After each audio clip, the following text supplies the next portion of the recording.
first time I saw it, I just thought, oh, how my father would have loved this.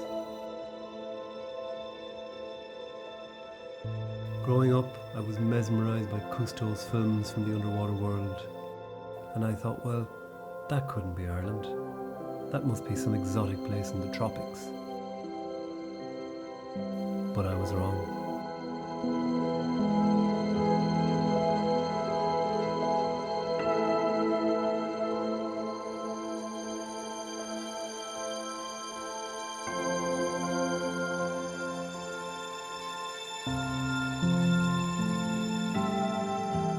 When I find myself in this hypnotic world, surrounded by amazing, curious creatures, staggeringly beautiful habitats, I feel compelled to document what I see, what I feel.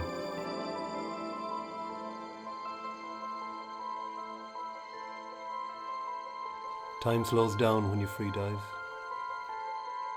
Time to interpret this world, these animals.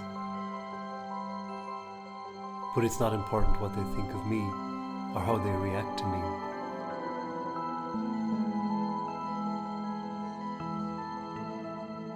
Diving in the January Atlantic isn't easy. And sometimes, in quiet moments, I wonder why I do this.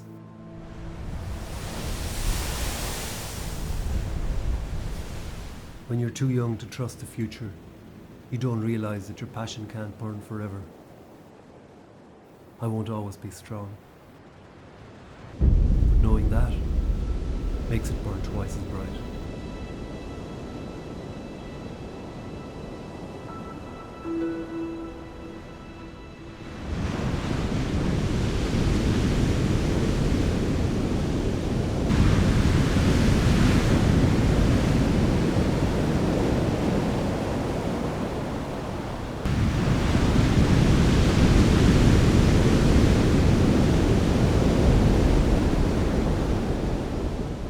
Mesmerized by storms, drawn to the edge of one world to bathe in the rugged beauty of another.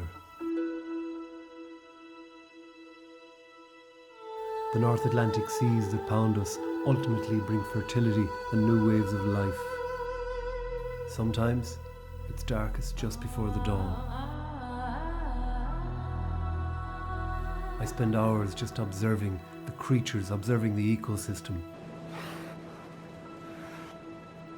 You go away and you read and you think about it, and sometimes the key just seems to turn in the lock. And you sense it and you feel it at an emotional level, that everything is connected.